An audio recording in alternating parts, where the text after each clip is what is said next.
All right, we are live. I am excited to be here with my guests, and I see that they are early. Unbelievable. This is wonderful here. Welcome to episode 38 of the Gretsch Afternoon Drum Break, coming to you all the way from different parts of the globe here in Orillia, Ontario, Canada, and in different parts of Toronto and the suburbs, and as far away as Berlin, Germany. We will get to that exactly where folks are broadcasting from. And want to do a couple of shout outs. I want to thank Mr. Maurice Johnson for some wonderful work on this week's promo video, as well as the flyer. As always, Maurice does an incredible job. And I want to thank my friend Nicholas Lucero again for all the behind the scenes help. He's amazing. So I'm going to bring some guests on here. It looks like, hey, everybody's here. This is good. I have never done. I'm going to add, so we have Mr. Daniel Barnes. Hey. We have Mr. Paul DeLong. Damn. Mr. Hey. Noel Webb. Noel Webb. Mr. Dave Onania. And Mr. Charlie Cooley. Hey, Wow. how's Hey. everybody doing? Excellent. Great. Word. We have a packed house. We This do. is good. I hope the signal is good for everybody, and I hope we'll try and keep this orderly by perhaps going in order here. From, I'm not sure what it looks like for you gentlemen, but I am the top left, and then I think we're going to go clockwise, which would make Mr. Charlie Cooley the last out of in order. Does that look the same for you guys? That's the same. No. Sure. Clockwise, yes. That's clockwise, right? Yeah. That is. Hey, the Gretsch logo's oh, there we go. I'll just there we go. Yeah. Covering your head, Paul. Hey, Neil, I have a request from you. I hear the other gentleman really well. Like your voice is a little soft for me in my double sleepless ears. So are you able to? My yell at- voice is soft. Now it's better. Yes, there we go. We turned up some volume here. Bump it up. Good. All right. Yeah. Okay, cool. Woo, boy, you guys are loud. Okay, let's go in clockwise formation. Let's state your name. Where are you from? Your ID number, your profile. No. So we'll start with Daniel Barnes. What is your musical affiliation? What would people know you as, and where are you from? Oh my gosh. Okay. Well, I feel like one of those people on the news. So I want to start by saying I'm so honored and pleased to be here with all these esteemed colleagues. Okay. So got that out of the way. And No, where it's would true. people know you from, Daniel? What musical acts are you known to play with? Okay. So let's see. Oh, I made notes. Okay. So my two contemporary jazz albums are known for jazz radio in Canada. They're pretty much staples on jazz radio in Canada. If you hear CBC or Jazz FM, you will hear my records. I've spent 3 decades playing drums for recipient of the Order of Canada, pianist and composer Joe Seeley. Wow. Awesome. Probably unknown outside of Canada, because that's the Canadian jazz scene, right? Right. But Joe Seeley. I've also worked with a lot of other folks. I have international distinction working in the Ethiopian music scene. In the 90s, I toured internationally and recorded with 2 big icons of Ethiopian music, Ms. Aster Awaka and Mr. Mahmoud Ahmed. And so that led to a bunch of stuff. And I currently lead an Ethiopian jazz quartet, the Barnes and Wulda Michael Ethio Jazz Quartet. Fantastic. That's a story that will continue during this interview, I'm sure. So, and as you know, Neil, I came up on the scene in Toronto working with my dear older brother, who's a singer-songwriter, and Mika Barnes.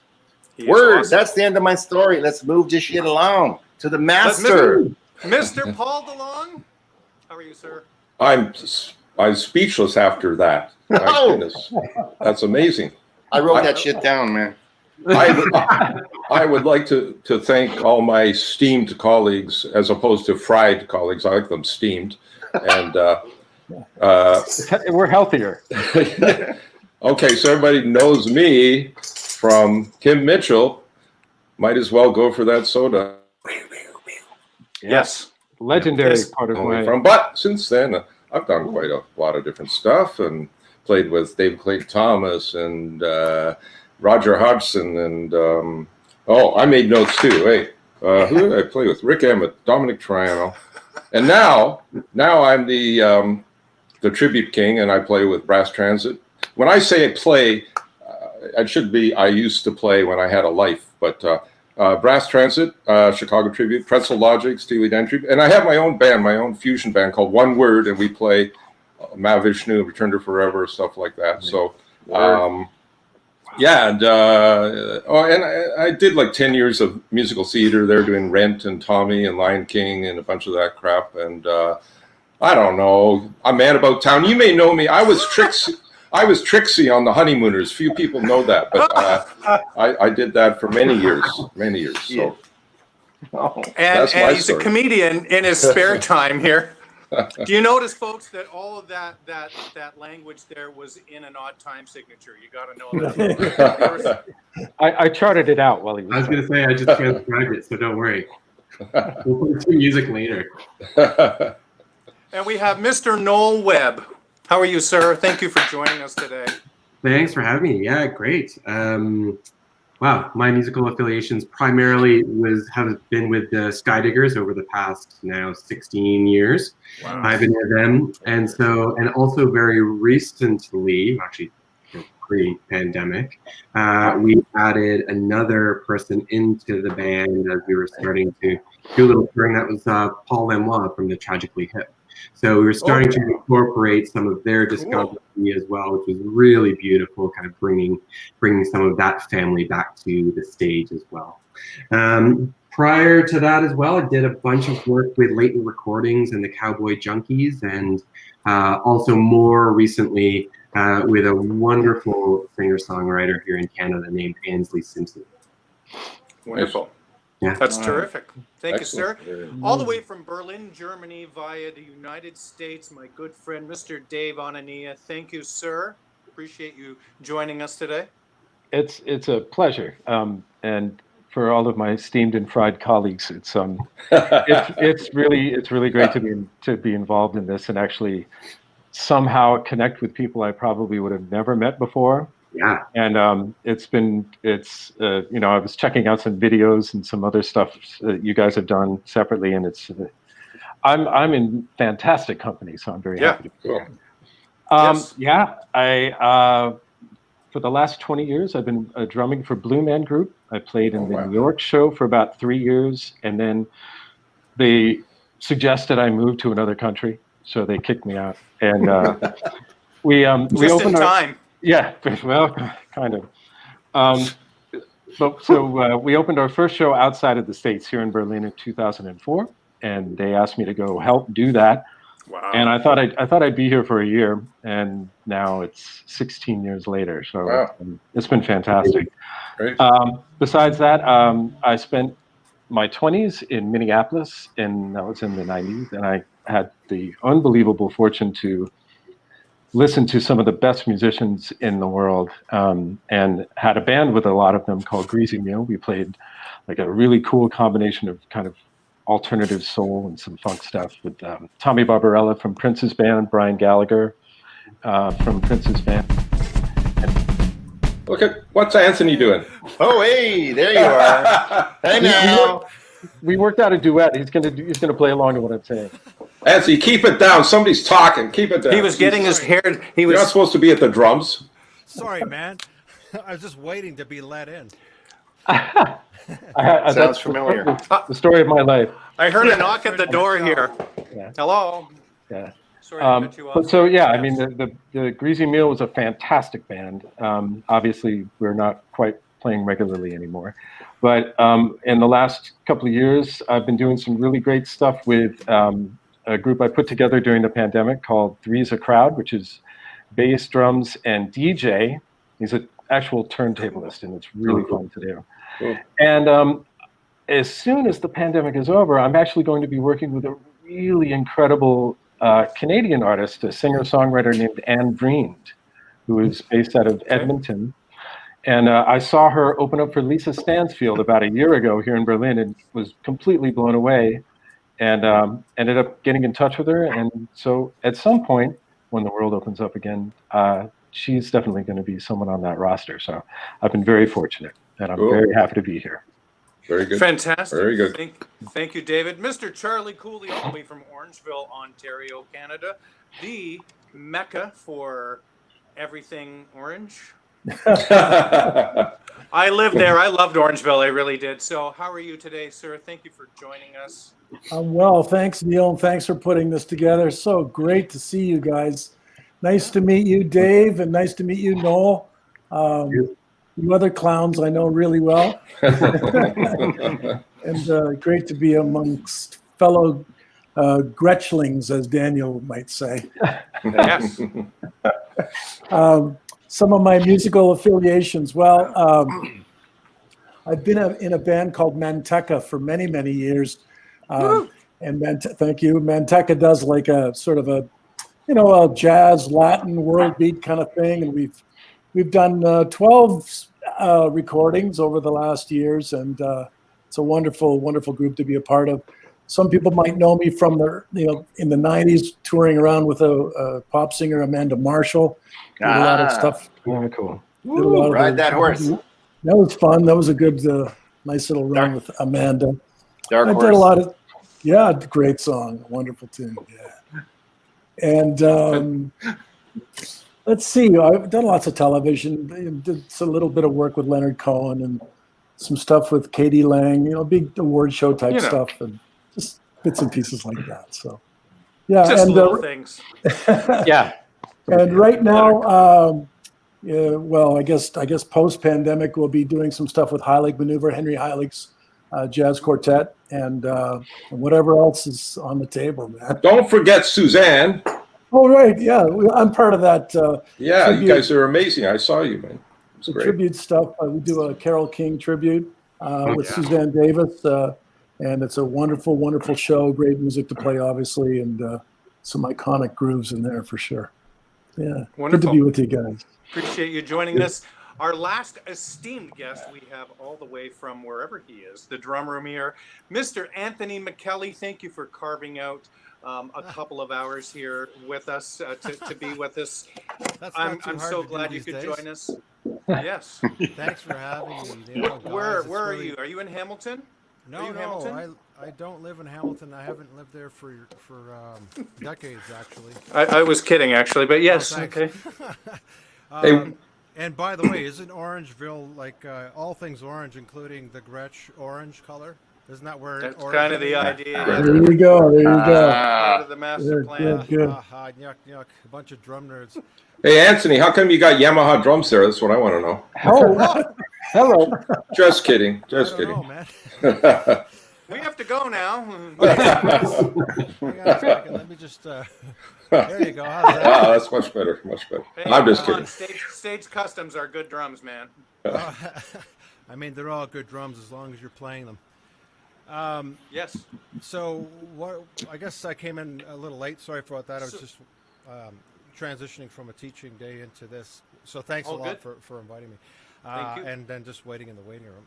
But I live in Toronto, and I've lived here for a couple decades, and I've just sort of been busy playing with a bunch of different artists out of Toronto area, and then some people in the UK and some other people in the Caribbean a little bit, and just a mishmash of tons of different people. And teaching has been a big part of my my existence as well, and just really having a good time on the drums and inspiring people to either get into it or, create music with, that's one of the things.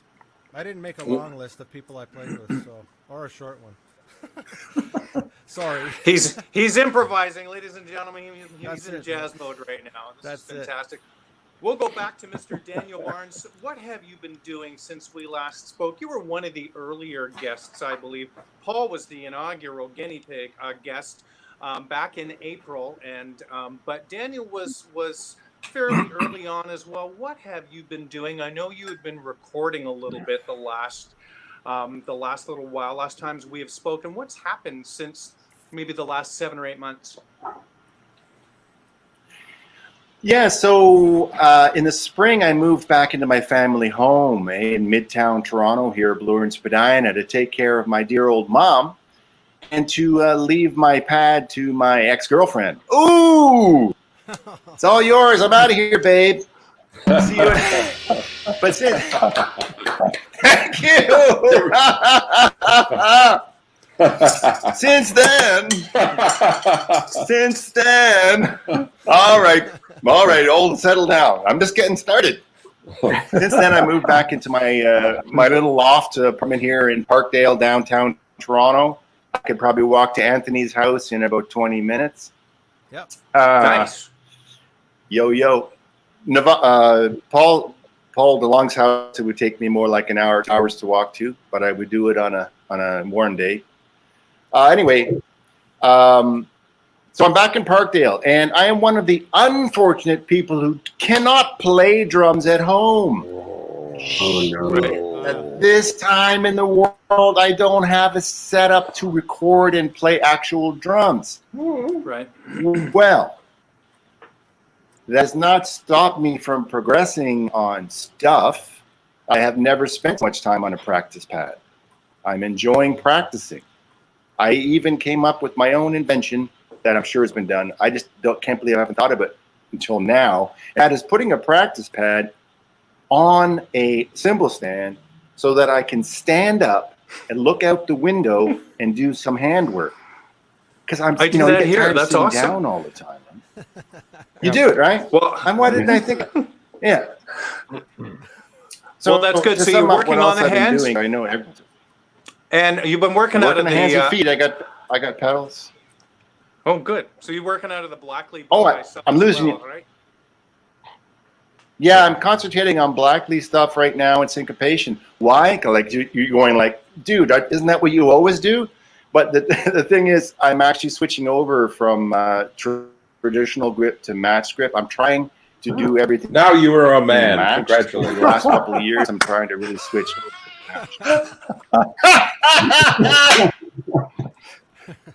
Oh shit! This is why we So, have Paul to DeLong summarize, here, so I ladies don't and go on gentlemen. forever. He doesn't say much, but I tell you, when he does, it's a zinger. So, Mr. DeLong, what have you been doing since we last spoke? Do you still have the practice pad situated on the exercise bike mounted there? Yeah, and I have been spending some time on that. The practice size, I call it, and that's good. Had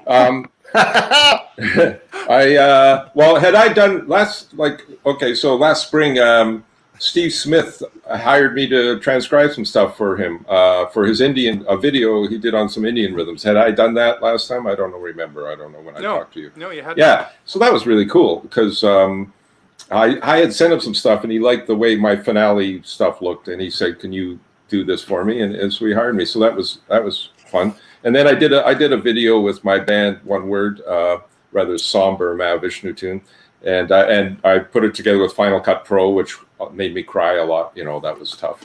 And then I really started drinking seriously, and I haven't stopped since. And I've been doing a lot of recording at home for people, all kinds of different things. You guys quit laughing. I'm serious here. I'm a serious drinker. A serious drinker. A lot of different. I've gained 12 pounds. Excellent. Which I'm really proud of. That's really great. Practice size is working well. A real heavyweight. No, well, if it wasn't for that, I would have gained 30 pounds. But I've been doing a fair amount of recording and video stuff, and just staying busy down there practicing. I'm working on my open-handed playing because in an effort to become Simon Phillips and Billy Cobham and Lenny White. I've been working on my double kick at 68 years old. Here I am. It's a good workout though. You know, double kick. It is. In the summer I did some driveway gigs, which were like heaven just to play again. Like Press the car? Logic. Like tarring the road. Yes, that was good. And Ah, and then that all went to shit again. And it's been interesting, like, to say the least. You guys know, it's like every day you go, why aren't I getting on a plane and going somewhere and playing a gig? It's like, it's tough. It's really tough. But staying busy is the key to life, as far as I'm concerned. Because as soon as you don't, it's like, man, the depression sets in for me anyway. I don't know. Anyway, that's my story. That's awesome. Mr. Noel Webb, I know what you did pre-pandemic. Yeah, And during this, you have also... ton of stuff. I've been Yes, you have. I've been practicing a ton. I've been going back to basics, mostly stick control and getting into just real precision again, and really working on my independence with my hand-foot accuracy, as well as really diving deep into more linear playing, which is something I really never get asked to do a lot of in longer spurts. So that's been such a treat to get in my hands. Dan, I've been lucky because I have been able to play my drums in the basement, so I feel so terrible that you're not able to do so. But I think that the biggest and greatest news of this pandemic for me is on November 20th, we had our first child. So our baby Evelyn was born. Yeah, Wow. that has been just unbelievable. Such an amazing treat. So much joy every day from that. So that has been the big thing that has happened for us during the pandemic. That's great. Yes. Fantastic. wonderful. Congrats. That's fantastic. Mr. Ananias, sir, I have been catching your videos pretty regularly, almost daily, I think. Always enjoy your posts. What have you been up to, sir? Well, like Paul, I've been drinking heavily. Which has been, Right now you are. That's a time difference. Oh. Now you know each other, so you could start earlier. And it's also it's also Europe, so it's dark here. I see. It's interesting because I've kind of gone through phases where, I kind of was pretty busy at first, and still am busy with the Three's a Crowd trio, where I'm also doing the mixing and the video editing for that. Although it's on iMovie, which makes me cry probably a little bit more than Paul is crying with Final Cut Pro. But it's still fun, and it's fun, and it's something that I kind of dabbled with in the past, making videos, but now I'm doing it more regularly. So that's been kind of a fun thing to do. And I've been writing a bit of material. I did mention when I was talking in the beginning, but I released a solo CD 2 years ago now called Reinvent the Feel, which is songs that I wrote and arranged completely and sang vocals on. And Wow. it was a labor of love, but I'm really happy with it, very proud of it. But for some reason, I just have not had that kind of compositional creative itch as much. So that's been kind of the most varied of what I thought I'd maybe be spending more time doing at the moment. I've got this. I finally brought this baby home from the Blue Man Theater rehearsal room a couple of weeks ago. Woohoo! Baby. And much to my neighbor's chagrin.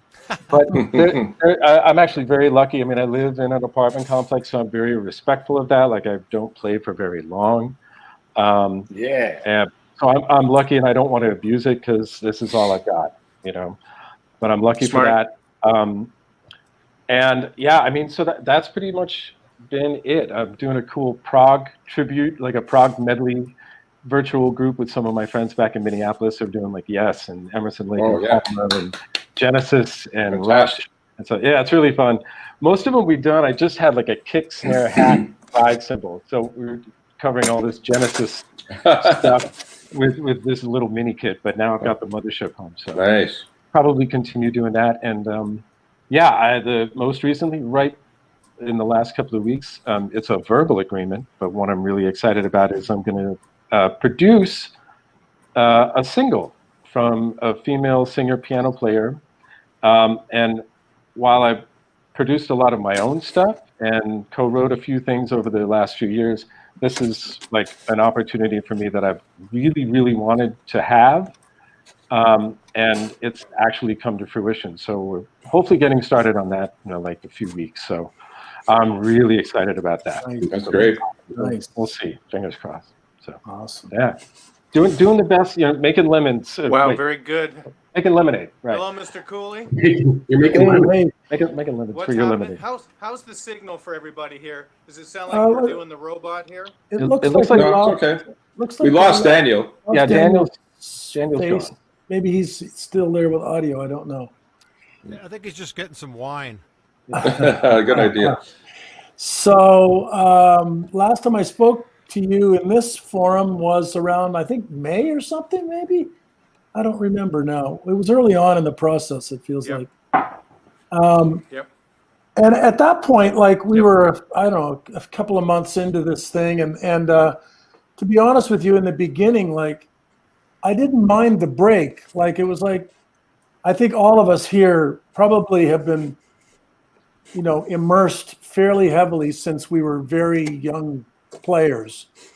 And, constant touring and constant this and constant that, it was okay to have a little bit of a break. And I was like, this is the first time this has happened for me since I was like 15 years old. So it was like, okay, I'm going to take this time and Right. kind of do just not play and just kind of hang out. And that was okay.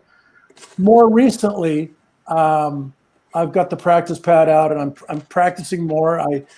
I launched into the Tommy Igo method and just working on the rebound strokes and all this kind of stuff, having a ball with that. And so it's after May and then June, like Paul, there was some sort of driveway jazz kind of concerts that were sort of fun and kind of goofy.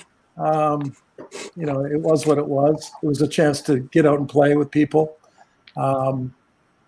I did finish up a production that I was producing. I produced an EP for a guy named Michael Theodore, singer-songwriter here in Toronto.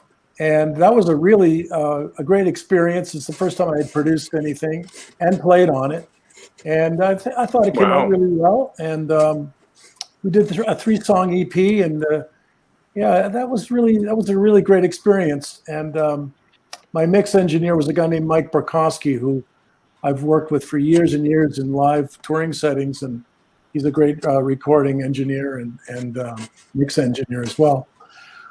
So a few bits and pieces like that, but not until just recently have I got back into kind of the practicing thing. In my house, I can't really play in my house either. I'm in a semi-detached place, but I got a practice pad kit set up and I can kind of work out doing that. And I have one student that I'm working with, so that's kind of what's been keeping me busy.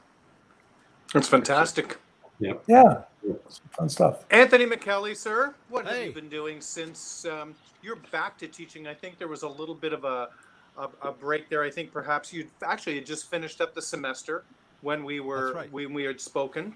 Yeah. And yeah, that's- see, I'm not completely senile yet, and completely.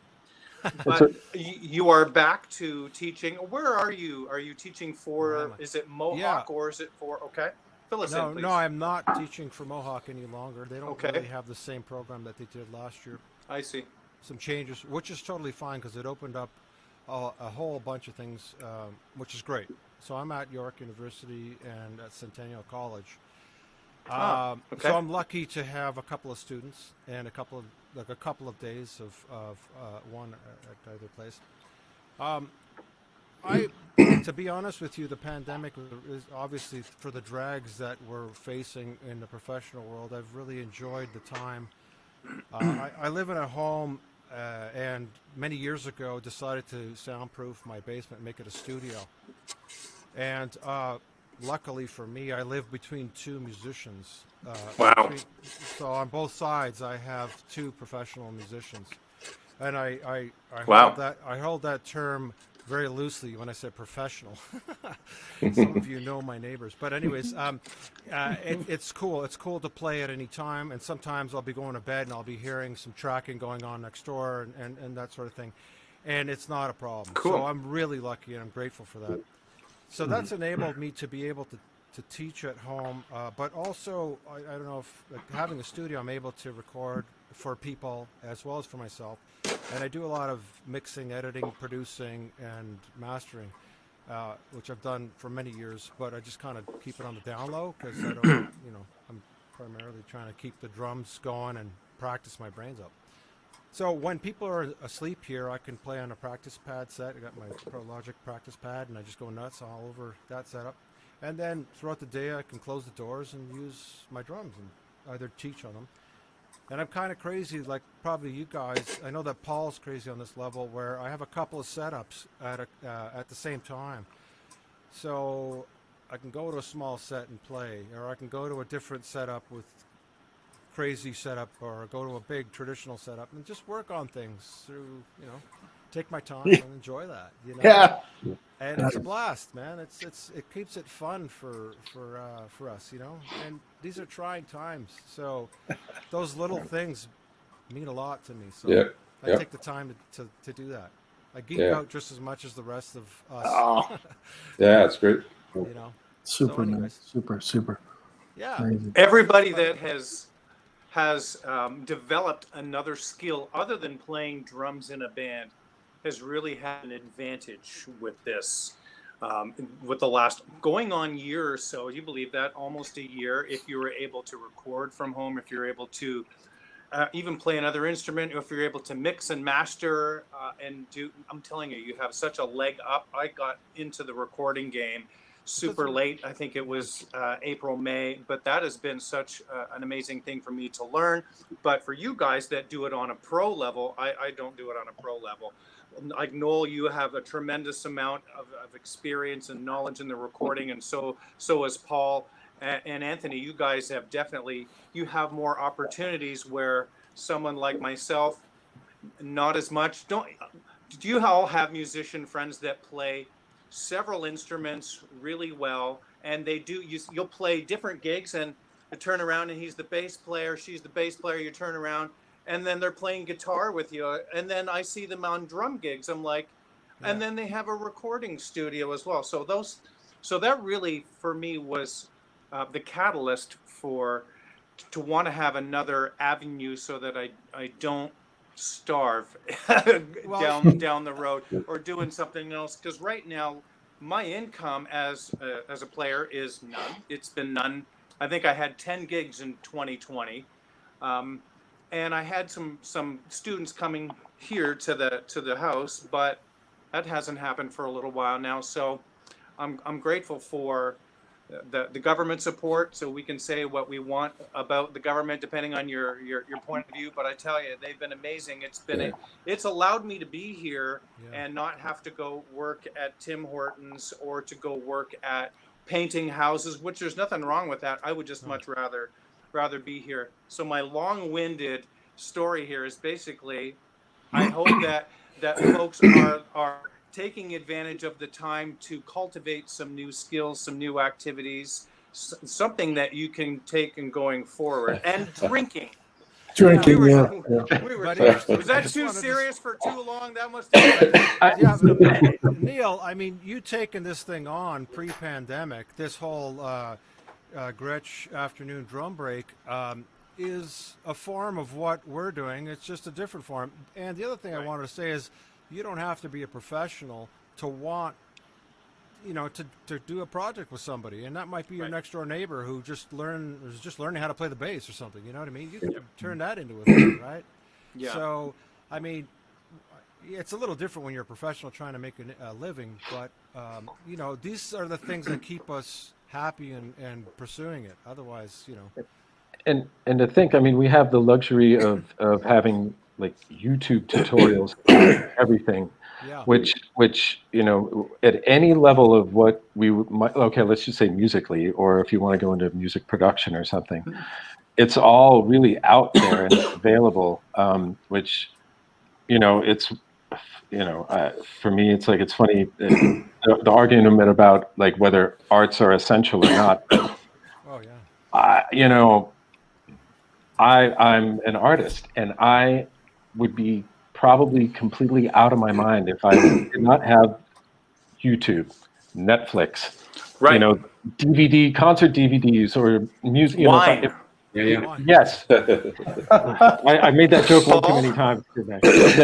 But you know what I mean? It's like, and I'm not saying this because, you know, of course the people on the front lines and the healthcare and that, you know, that's a whole other level.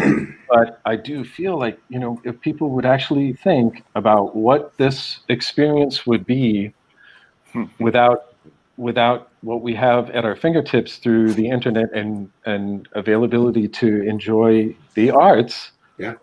then it's really interesting to think about that for me as well. But getting back to how it relates to what you're up to, Neil, it's like, you know, with this production thing that I'm about to do, like I'm a great arranger and orchestrator, and I have worked with some really great producers like John Fields, who's in my band in Minneapolis, Greasy Neil, who produced like Pink and the Jonas Brothers and Switchfoot, Mandy Moore. And so it's like I would watch him in the studio doing our records, and I learned so much about like sonic ideas and like kind of alternative methods on how to create lo-fi, you know, all that kind of stuff.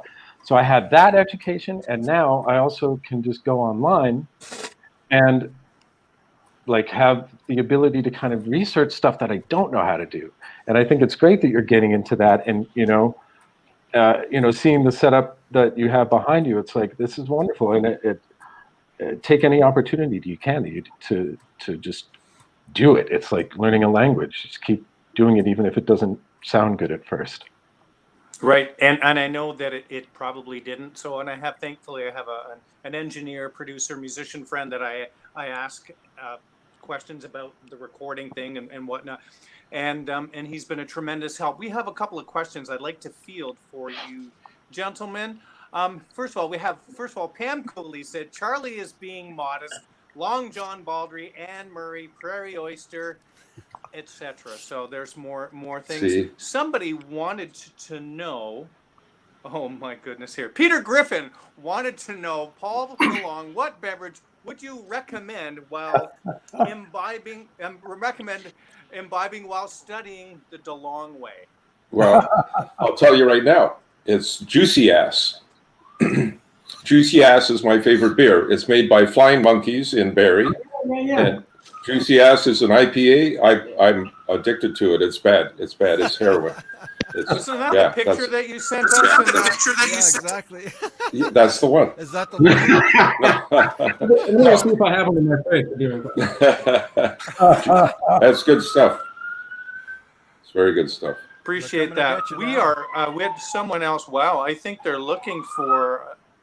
That might be for Daniel Barnes right there. That. Yeah. You gotta hide. No, it must be Aurelia. Somebody stole the John Deere. That's right.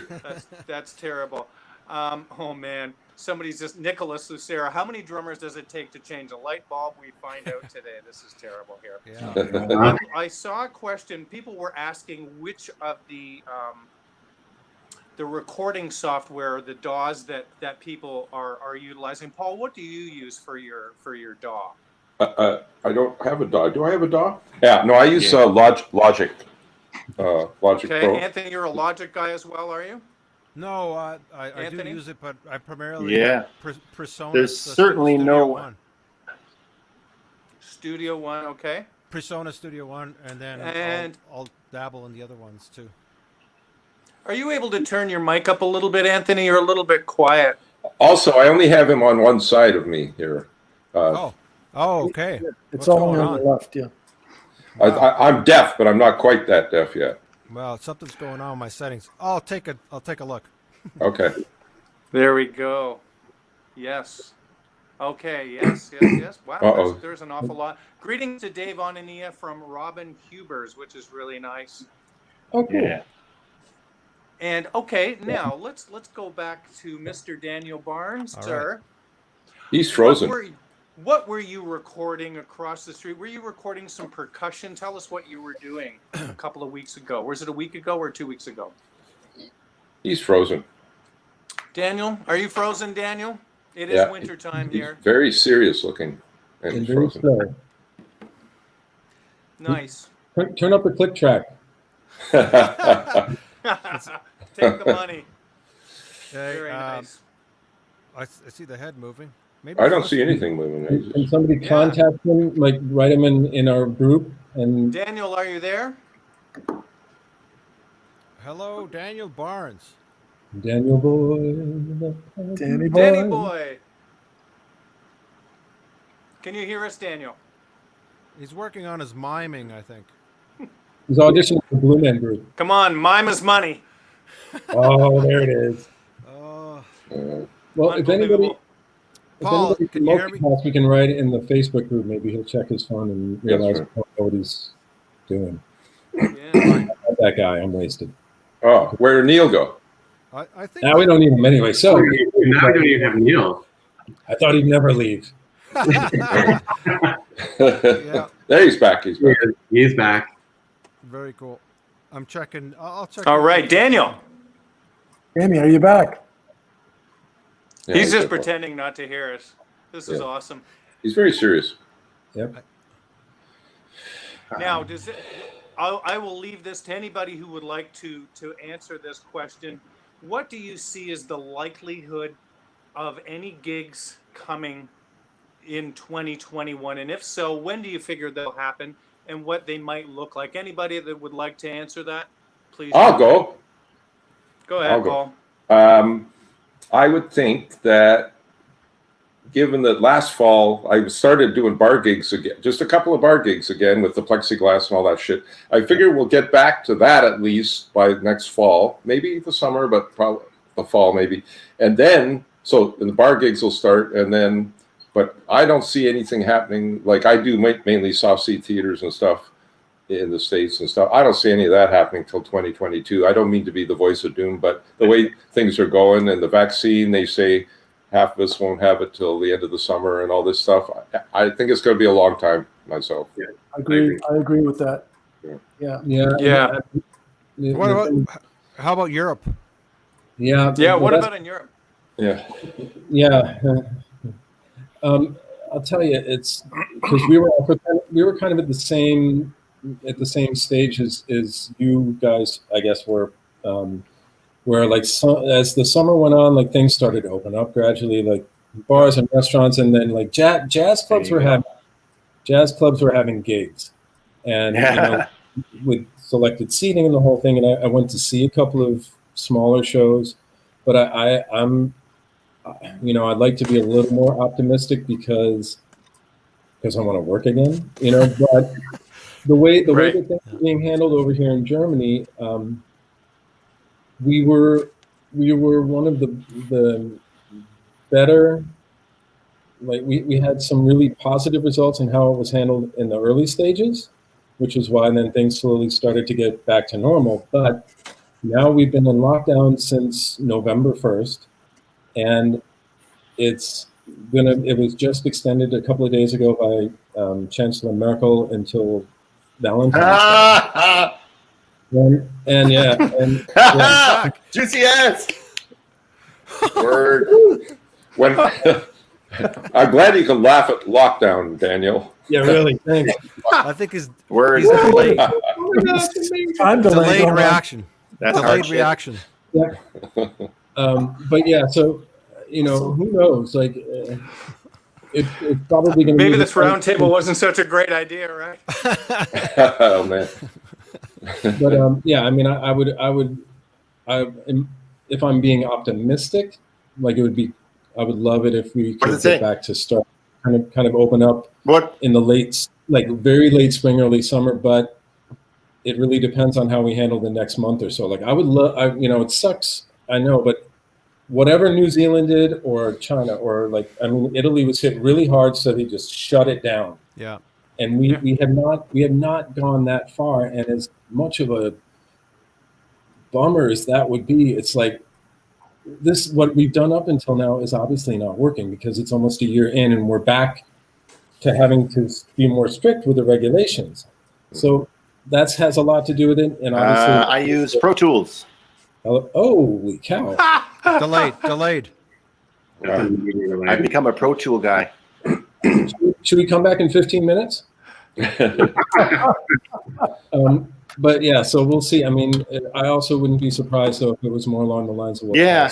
Paul said. That's I'm producing a record on my band, and so I've become more and more proficient at Pro Tools for studio here.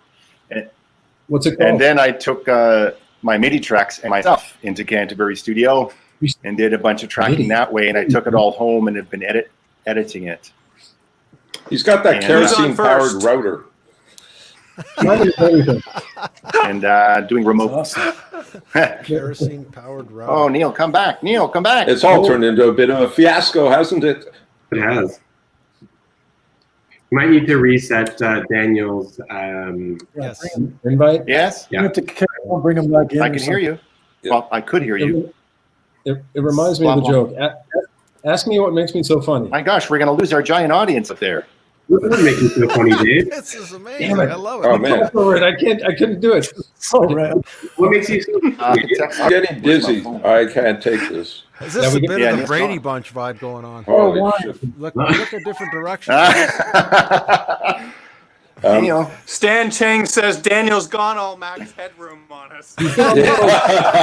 So, should we speak to our people in the meantime, our giant audience? There we go. Daniel's I want to gone say, off. like, yeah, so staying busy as Paul,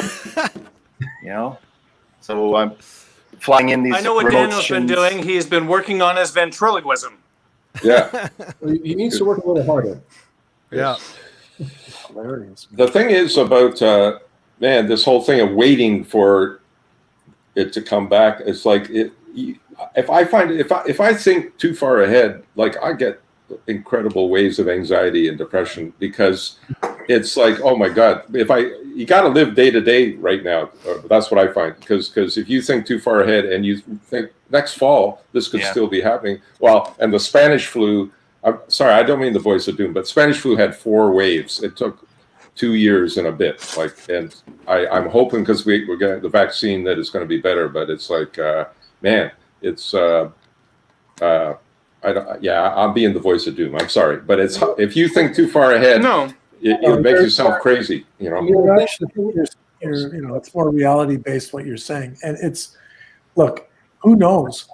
There's some online streaming things that are maybe coming down the wire. I've got a couple things planned for March, April, but I have a feeling that those are going to be postponed as well because in the beginning of this current lockdown, they were allowing for some rehearsals and for some streaming, but that's been put on the back burner. Yeah. I've got a couple of things that I'm trying to curate through the Musicians Performance Trust Fund, and which is a great thing. And there's some money available there, but again, those are going to be postponed. I believe. So.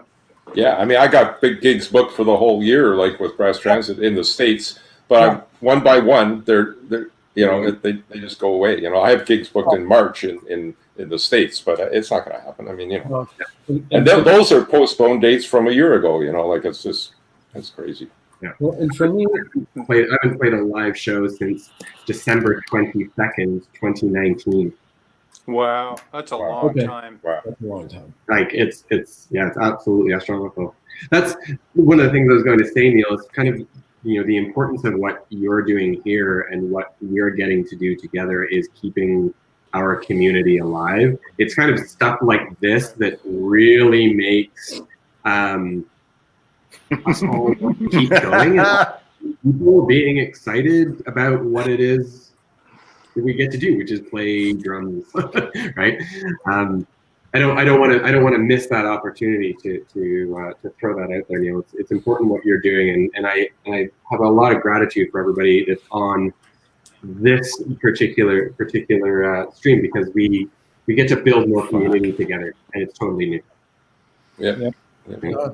I appreciate that, Noel. If it weren't for you, and nobody else really knows this, if it weren't for you and our early discussions, I wouldn't have pursued this as much as I have, or with any kind of forward vision of taking it further and talking to some of the most well-known Gretsch artists on the planet. So, so I want to thank you for that. It was your urging and your seeing that there's a possibility of this to go a little bit further than what initially it was supposed to be. It was supposed to be maybe 2 or 3 months, and then I remember being nervous, messaging Paul saying, Buddy, hear me out there? I don't really know you. I see No, you right? at the MEAC show once a year, and then you're like, Man, what's your name again? And I'm like, oh.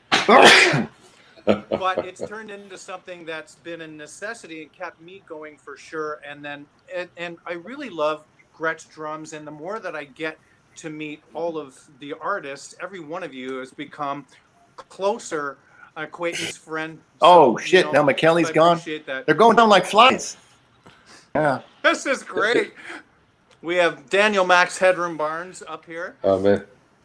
It's all about the smell and the inside of Gretsch drums. I mean, that's an intoxicating smell. Brand new Gretsch drums. You ever take the head off and just smell the inside? Yeah, it's a good smell. I've saved so much money doing that.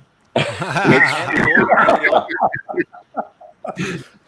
guess I just wanted to say, like, if we think about arts in general and the big picture, like if we think about all the great artists, I'm just going to put this out there. You can go with it or make fun of it, but like they didn't put out work every single day, and they took time for themselves to develop and create and struggle. And like we're faced with trying to make a living and being in the middle of this health crisis.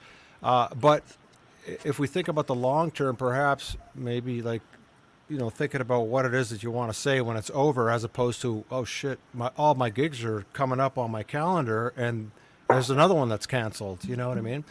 Yeah. Rather than that perspective, we could think about, okay, this is a time for us to discover work and maybe create some different dialogues with each other, which is exactly what was happening here, right?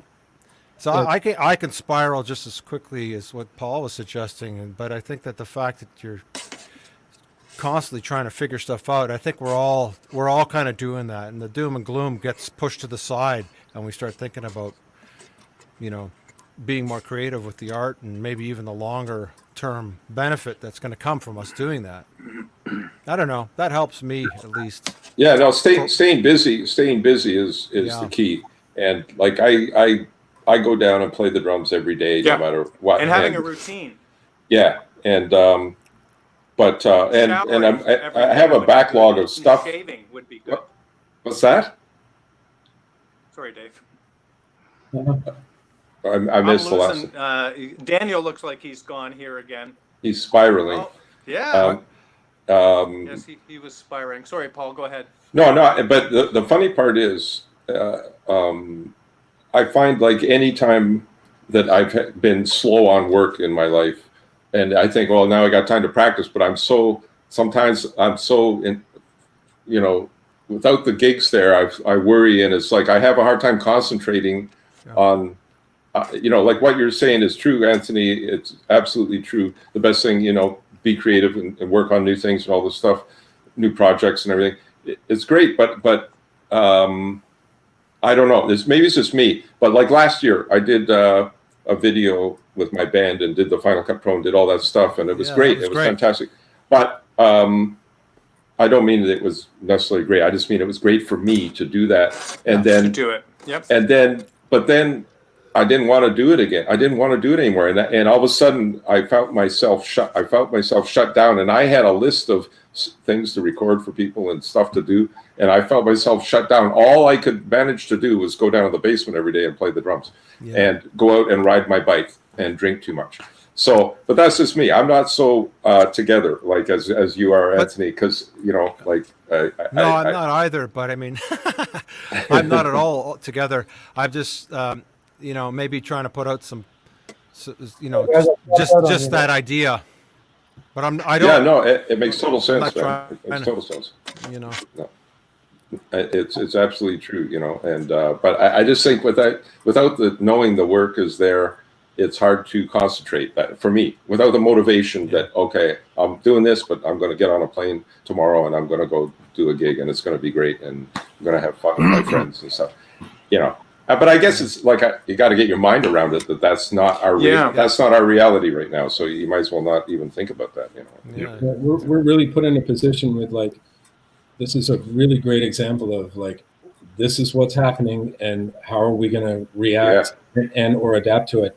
And I mean, the only thing that has been really challenging for me is just the unknown of whether, like, if there's an end date, like if we're going to be able to Right. go back, to, like, because my main gig is a theater gig, and it's a salary gig. I'm very, very lucky, and I love the show, and I'm, so. But because they keep extending the lockdown, and we don't know if it's ever going to like open up to a certain point where, first of all, theaters will be open again, and then how long will it take for people to feel comfortable to go spend money to go sit in them? Yeah. Like we don't have that security at all, and that's the only part that is a struggle for me. Of course, there are days when it's just I'm bored out of my mind too, but it is like kind of what Anthony was talking about. It's also right now it's like it's temporary, but a lot of doors are closed, and so which ones can we kick open to explore other things that maybe we always wanted to explore creatively, even if it's even non-music related or something, but also music related, and that's the only thing that really has been kind of invigorating for me is and like you too, Paul. Like I've hit the wall a few times in the last, like the first 3 months were okay because I'm like, okay, cool. I'm home during the day and now I'm home at night, so that's awesome. But then once it didn't seem like, oh, we're really not going to start up again in the fall, then it started to be more of a roller coaster with the uncertainty and not seeing people and not having really a comfortable access of playing during at all, really. Yeah. But so there have been some really heavy days, and but like to kind of support what has been already said, like just even something like this, like having the opportunity to communicate and like meet in a community, even though it's virtual, and even though Daniel is fighting for his life now. It's just even something like this. Even something like this just is it's wonderful. Like it's a ray of sunshine, especially during the Berlin winters because it's really dark. Awesome. So definitely. Yeah. So thank you for that. Has anybody considered doing something else other than music? Noel, you actually have a company, correct? That you run. Is that basically your main thing? Yeah. So for my entire professional musical career, whether it's owning and running a recording studio back in the early days, I had 2 recording studios in Guelph and Kitchener. But then I also concurrently have done a ton just in regular technology. So when I was talking about working with latent recordings, we set up the first completely digitally distributed record label in North America with Mike Timmons and the Cowboy Junkies and setting all of that stuff up.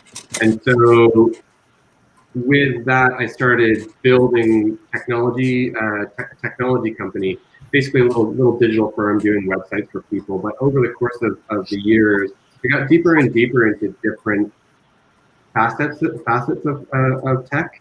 And so, in 2013, I started one of Canada's early cryptocurrency companies.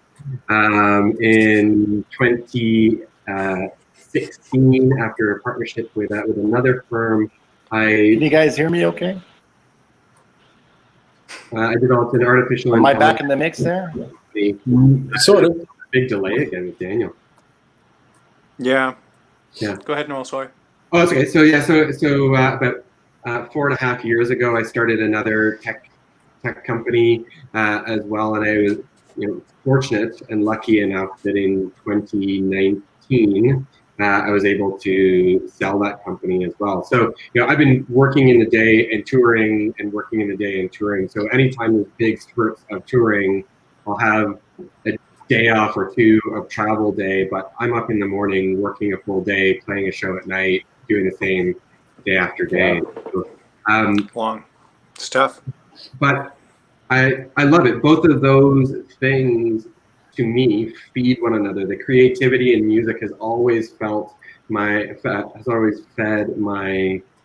desire in technology to build businesses and build things, I find just how people create and communicate, that essence is very similar in both forms. So I find that one gives to the other, and without one, I couldn't really function in the other, I think, as well. So I personally have been incredibly blessed during this, because I've been able to rely on that stuff to keep the family going, keep the house going, and try to keep positive as well. Yeah. But that's to say, like, that's a pretty unique situation that I've been in for 20 years doing it this way. And so I'd be remiss if I didn't say, I've seen so many of my fellow musicians, whether it be literally those that are full-time professional, just completely abandon the entire industry to say, I'm done. This is too hard. It was too hard before, and now it's even more difficult. So I'm going to go and do something else, and kind of hit the reset button. I think the problem is we all have it so deeply ingrained in us, we can never give it up. Right? We just get pulled back in, and that's the beauty of it. That's the love and the care and the nurture of what it is that we've given to our great instruments, individually and with our friends. So I think for me, the biggest thing that has been missed is not even necessarily getting up on a stage. It's like, I'd love to just be in a room with Charlie, just playing a bit. It'd be great, right? Just to feel that interaction back and forth, and creating again in a dynamic way.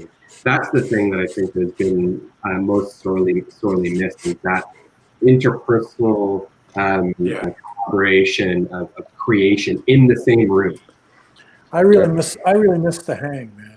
I really miss the hang. Yeah. It's really it's so devastating. Like, I was watching, somebody mentioned YouTube and some of the resources that are out there. It's unbelievable how much stuff is out there. But recently, I was a few days ago, I stumbled on some of the Kennedy Center's honors, concerts, which are absolutely phenomenal. But I got like really, I sort of went down the rabbit hole in a bit of sadness, because I'm like, those big extravaganzas with the orchestra and the band and the musical director and the choir. And I mean, it was just like, we've all done those kinds of shows. And boy, I got really sad watching it. But then I got really hopeful, thinking, okay, those things will come back someday. Yeah. And I really can't wait. But but I did go down the rabbit hole in some of that Kennedy Center's honors, man. There's some amazing performances, that people are paying tribute to who's ever being honored. I'm sure you guys have seen some of that stuff. But that's but it was sort of a sad and happy moment all at the same time. It was like, oh God, like, I really miss doing this, Yeah. I think we all do. Let's shift our focus to Gretsch drums. And the reason that we are here, we are all Gretsch artists. And has anybody acquired any new gear in the last year or so, or anything? I know Paul is. We always go back to Paul in the last year. That's huge. He's the troublemaker here. Whether it's what do you have actually, Gretsch wise, so that everybody here knows? And please give us your address here, so we'll. And what day of the week you go to Costco? I have. I have my. On what the Gretsch collection is. Okay. I have my big yellow Gretsch Tony kit, which is 24-inch kick, 12, 13, 14, 16, 18. And then I have a relatively new 2017 kit that I got when I got my endorsement, and which was blue satin, azure satin blue, but now it's blue sparkle, because I decided I didn't like the satin finish so much. But now it's blue sparkle, but those are great drums. Then I got, what do I have? Oh, I have a white kit that was an 80s kit that I refinished, and I made them white because I like white Gretsch drums. Reminds me of Lenny White and Narada Michael Walden and Neil. Yeah, baby. And so I have those. What else do I have? Oh, I have a little set of Catalina Street Beat, Catalina Club, little tiny kit, Nice. 16-inch bass drum, Sweet. 10, 13. Those are killer. I seem to think I'm missing one, though. I don't know. I think that might be it. Yeah, but I usually have way more. But that's a lot of drums. that's a lot of drums. Like 3 sets more than I need right now. But You can send 2 of those to me. but the yellow ones are set up You need in to the. go back to. The yellow ones are set up where I in my recording thing right now with black dots on them, and they just sound great. And I have them tuned pretty tight, and even for like pop shit, they still sound great. Like it's surprising me how good they sound. So I'm loving playing those yellow drums. And the 14-inch floor tom is from my original set that I used to play with Kim, and I got it back from Sean O'Grady had it, and I got it back from him. Oh, yeah. So that's kind of cool to have that drum that I used to play Wow. Nice. with Nice. Kim. So anyway, that's my Gretsch collection right now. Beauty. Beautiful. Noel, what have you got Gretsch wise? I've got the I've got 6-piece USA custom, so that's the 22, 18 by 18-inch pick, 10, 12, 14, 16 in the Savannah Sunset Burst with gold hardware. Oh, It's a little Yes, freaking over yes, the top, I but covet that drum set. I know I thought it was going to be so cheesy, but I love that thing. It sounds so great. It's ugly. You should sell it to me. Get That rid is one of the most seriously that I would order that if it's gorgeous. Anyways, wow. They stopped doing the gold like years and years and years ago. So that gold finishing. La, So la, la, la, la. anyway, and then I've got a broadcaster in the what's it called? It's the black sparkle. What's that called? The anniversary sparkle or something. Anniversary. anniversary sparkle. It's a there's a Black- different one. Is it black glass glitter or is it Black glass glitter. Yeah, that's it. And that's a broadcaster in a 22 Nice. by 16, 12, and 16 inch with the snare. And then I actually just picked up the Brooklyn Standard snare drum. Wow. Yeah. You liking it? You I like am. it? I Great. really am liking it. Yeah, it's really poppy. It's not something that I would normally go for. By poppy, I don't mean necessarily genre poppy, but like it snaps out pretty. Yeah. pretty I love the built-in tone control.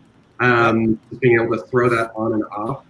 Great snappy drum. I find that I've been using it a ton lately because of really wanting to work on the precision. I can get it so that it can be incredibly precise, and it looks great with the black sparkle stuff. So I would recommend it. I would recommend picking it up. It seems like it would be a great drum with probably a smaller ensemble. I wouldn't necessarily go out and do it use it on a large stage rock gig, but I do like that stuff.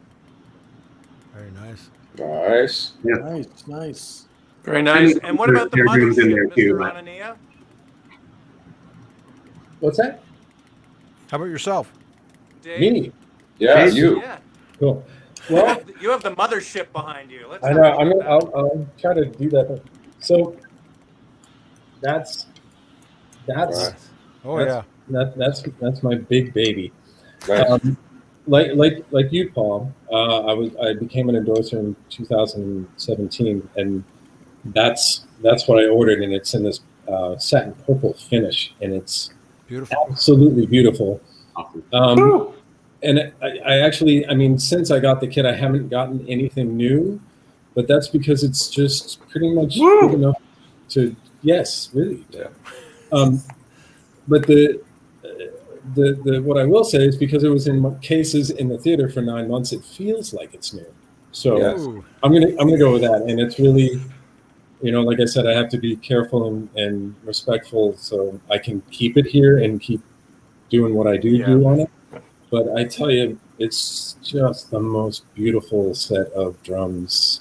Like right out of the box, of course, too. I mean, it was just they were singing, and it's I put a set of vintage Emperors on them, and I haven't changed the heads mostly because I don't play it so often, but also it's like they've been on there for a long time. That still just sounds unbelievable. It's amazing. So, but that's it. It's 8, 10, 12, 13 rack, 14, 16 floor, 20-inch kit, and Wow. 5 by 14, and then a 7 by 13 soprano. Yep. Which is a Yep. perfect, like, you can crank it a bit, but I'm always like, I give it the boosh.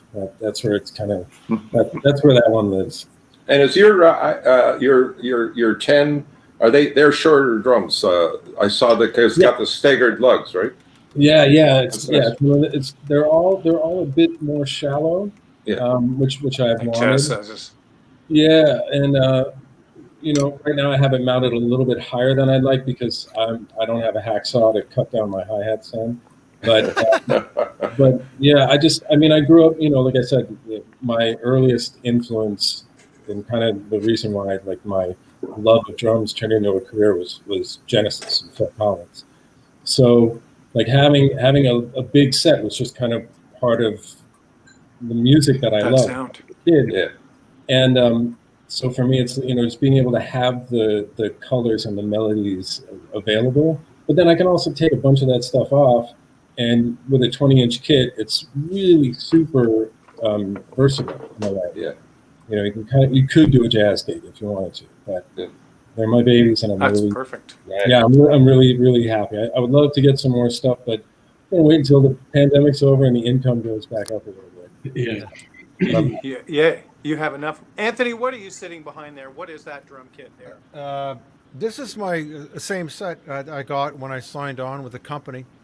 And I think it was 2017 as well, guys. And it just so happens to also be a satin finish. It's a gorgeous satin Dakota red. And it's really beautiful. Beautiful. I love it. And it's a bigger setup. And I have like a 8, 10, 12, 14, 16, 14.5 snare with 45 bearing edges, but I also have a deeper 14.6 with the traditional Gretsch 30 bearing edge on the side.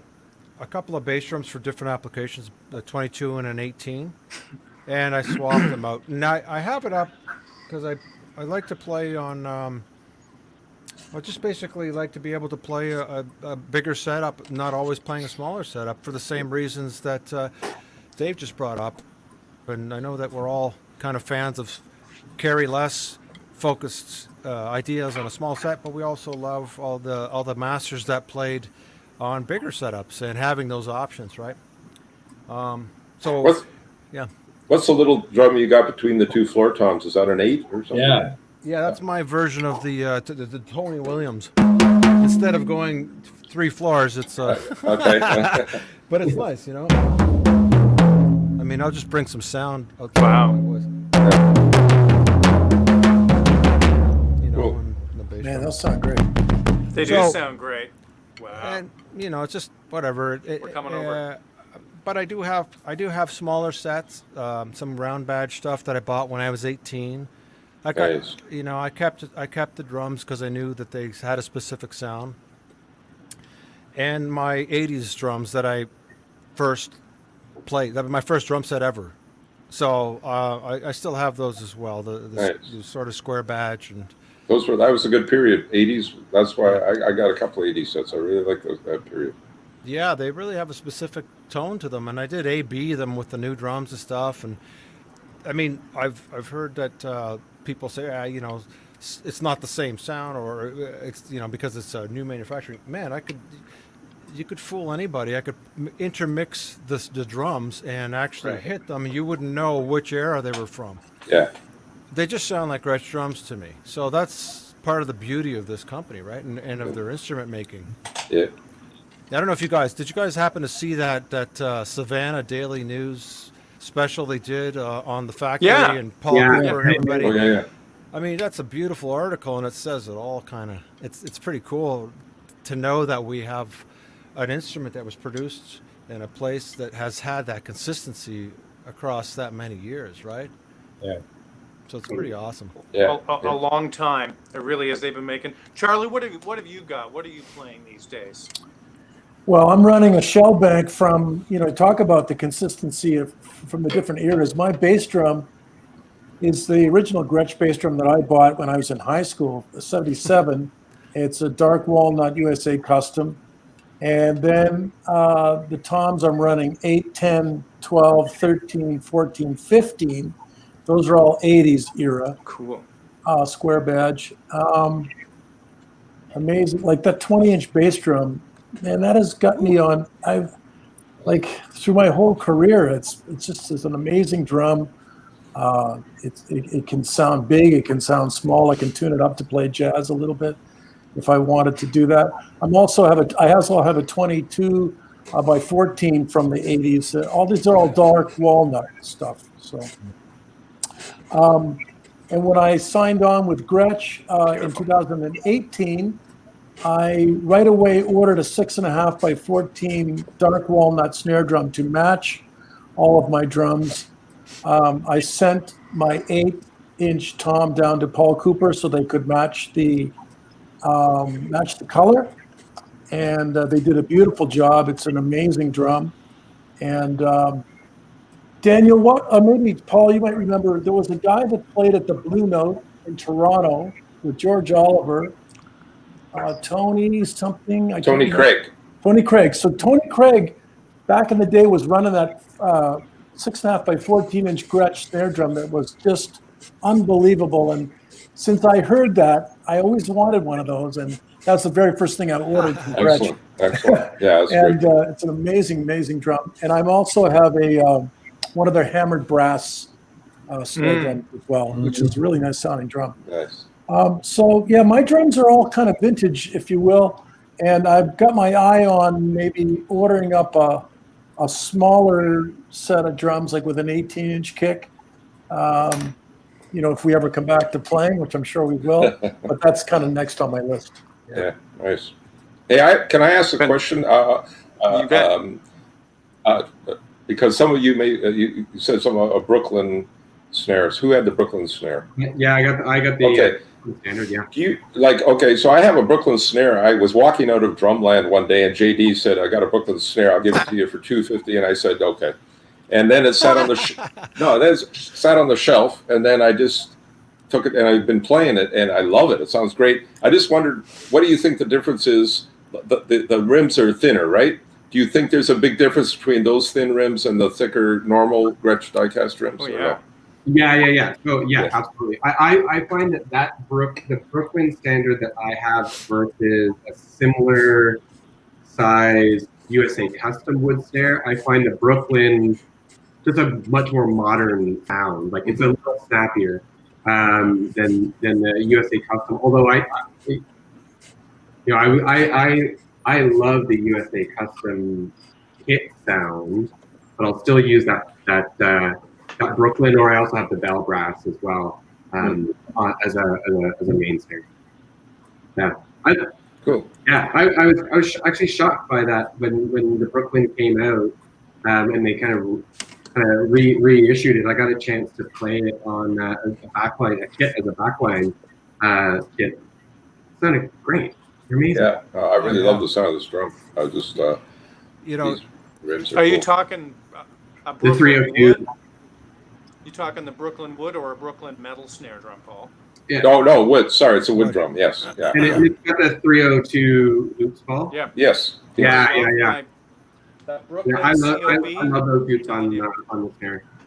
I highly recommend checking out a chrome over brass Brooklyn. I've got the 5, and it's the number Oh, one drum that I use in here. Really? And it's Oh, cool. ridiculous.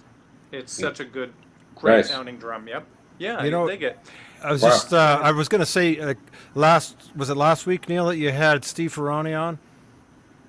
Yep.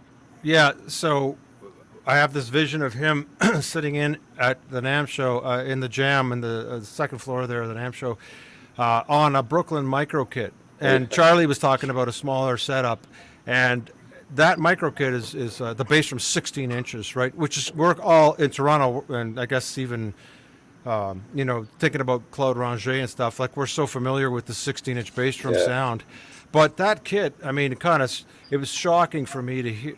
It sounded great, but it was shocking for me to hear how great Steve Ferrone sounded on it. And you can imagine him towering over the 16-inch bass drum, and it just sounded great. What was the kit today on Facebook, Neil, that Vinny was playing? Was that the same kit? Awesome That looking was kit. yeah. That's That's the kit. same, that micro kit, yeah? I don't know if it is. I didn't see it, but yeah. Wow. They're But quite that's- Yeah, easy. pretty crazy. Pretty amazing little setup. Nice. You know, It- smaller. Cool. And it's great and it's more versatile than you think, right? You know, Yeah. like people think having a little bass drum, it's only going to give you one sound. It's a pretty versatile little thing, and takes up much less room, etc. Is Daniel there? We haven't spoken to Daniel. Are you there, sir? Visually, he is. That's really. We'll wait about 40 seconds here, and then it'll be Pro Tools, Gilligan's Island. Does anybody have any questions for another guest here? Because I know, Dave, you are new to this group of esteemed gentlemen. If anybody has any questions for anyone else, please feel free to do that. Are there And any if questions coming in online too, Neil? Is there anyone communicating anything? Just We've while we're had a chatting. couple of things here. I'm just seeing there are more comments. I've asked some of the questions. No, there's somebody who says non-drummer in Florida said that Charlie was cool. It's the name. It's just the name. But other than that, I don't see any other questions. Neil, I wanted to ask at you. this point. Hey, Neil. The Steve Yeah. Ferroni interview was terrific, and amazing stuff he was talking about. Like, what was that like for you? I mean, talking to one of the icons, of groove. It was probably I knew about it maybe about a month or so ahead. I think I actually talked to you the day of that he had confirmed, and then when I phoned him, it was really neat because he answers the phone and yells my name like we were friends, Neil, and I'm going, oh man, it was really neat, and I woke up in the middle of the night and I remembered that I was on the phone to Steve, and then I couldn't sleep after that. I was really excited. I've been a big Steve, seriously, a big Steve fan. And then on the phone he goes, all right, so call me a couple of days out the interview and we'll talk about it then. And I'm going, I'm going to call you back, Steve Ferroni. All right. Sure. Great job, man. Yeah, Great job on the interview. Really great. It Yeah. was really, thank you. It was really neat. It was a lot of fun. And there's some more really awesome, iconic drummers coming up. But that was fun too. But this is really fun catching up with you guys. And I'm looking here at the round table, and I'm sorry that the signal is a little wonky and things, but nothing ventured, nothing gained. So, but let's wrap it up a little bit here. We'll just say, I wish everybody well in 2021. I hope that we can actually physically see each other, maybe at a gig, if that's miraculous. Paul, I'd love to come and see you do your thing with one word, and all you cats, I'd love to come and see you play, because you're all so great at what you do. So I appreciate your time. If you don't have anything, if you have something that you'd like to finish with, by all means, feel free. And if not, then we will see you guys on Facebook and online. And thank you so much for your friendship and your willingness to spend some time here today. You guys are all wonderful human beings. Thank you, Neil. Yeah, thank Same you. here too, man. It was a pleasure. It was really nice to meet you guys. Really, really. Likewise. Great Thank stuff. you. Thank you all. I'm sorry for Dave, for Daniel, but Well, he'll come on in about 3 hours and he'll say, well, I've got a 20-inch bass drum. And Pro Tools! He should have just walked to Charlie's place. he should. Right? yeah. He would have been there for, No, he's Well, closer to Paul, don't be I think. So. Don't be surprised if you hear a knock on the door in 5 minutes. when he's delivering a pizza. No, I'm sorry. Yeah. Well, at least we have the sound of our community and voices, and the sound of these great drums to go back to when we're feeling shitty and down true. about stuff, right? It's true. So Yeah. thank you guys. Love the You've all hat. been Love big the hat. inspiration for me, all of you. Thank you. Nice hat, man. Thank you. Same. All right, gentlemen. Everybody, All right. you take care of yourselves. Too. Stay well and enjoy playing your drums. And everybody, we will see you next week, same time. Take care, everybody. Bye-bye. All right. Take care. Thank you. Cheers. See you later. Take care. Bye-bye. Bye. Bye, Daniel.